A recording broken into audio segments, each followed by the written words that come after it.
Hello everyone, welcome to Katharine's Creatures. This is a series where I get to talk a little bit about and touch base upon various mythological beasts, beings, and the like pulled from lore worldwide. And I always like to preface by saying that I am not a linguist, so if I mispronounce anything, I do apologize in advance. And today I wanted to talk about the Amaru, also known by some other names, including the Katharine and the Amara.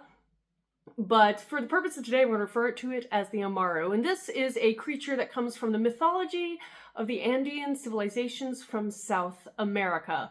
What most people agree on, that this creature has some kind of serpent-like qualities or shape and form that is associated with it. Now, of course, as I've mentioned this many times, all these little features is that there is variability from beyond the fact that people agree there is some kind of serpent aspect to it. Some people dare to even say some kind of dragon-like shape or form for this creature. Now, for instance, we'll kind of dive into a couple different descriptors. In the Incan culture, the Amaru was a double-headed serpent that dwelled underground, in the bottoms of lakes and rivers.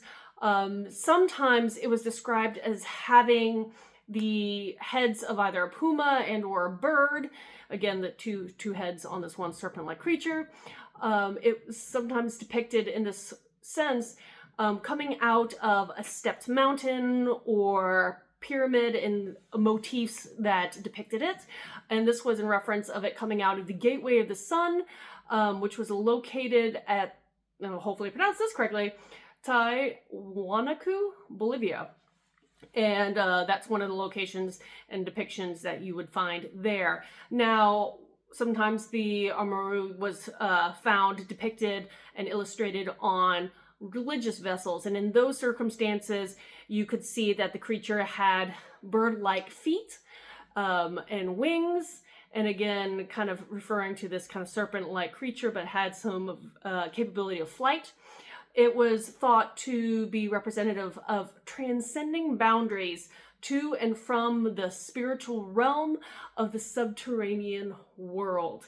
Now, going into the fact that we do have a number of different descriptions, I will give you some other alternative versions outside of the double-headed serpent with wings. So some of these older descriptions of the Amaru said that the heads could be anything from a puma in shape or a condor, which is a type of bird, the llama, particularly a llama with a fox muzzle upon it.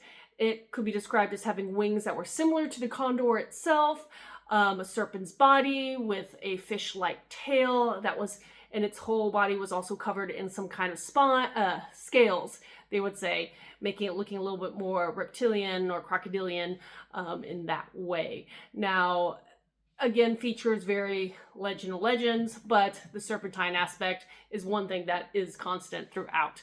It's also associated with attributes and aspects like weather, the heavens, the idea of wisdom and being wise. It actually serves as a symbol of wisdom itself. For the most part, the Amaru was considered to be a nice creature, a do-gooder, I should say.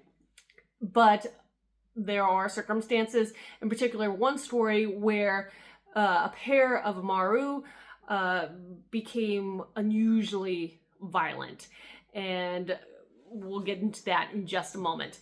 But some of the other things that the Amaru has been associated with is the fact that it was represented or linked with the waters that were essential to help irrigate the farmlands, which were very important, the underworld itself, earth, and earthquakes. So some good things and some maybe not so great things.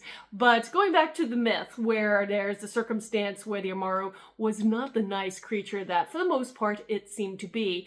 In this case, there were two of them, and they, in this story, started causing widespread destruction and death across vast areas. So much so I should say, that the creator god decided that something had to be done and sent two other gods, one being the embodiment of thunder and the other being the embodiment of wind, to go and fight these creatures and stop their reign of destruction. So when the gods did find them and started combating the two Amaru these winged serpents, the Amaru tried to take flight to escape to the skies, but the gods captured them, and in the end were able to slay both of these creatures. And then the bodies of the Amaru are said to have become this particular chain of mountains that is located on the Valle de Montara location within Peru. So interesting stuff there. So if you ever travel through Peru, you may actually be traveling along the old bodies of a pair of the Amaru creatures, these little serpent-like entities.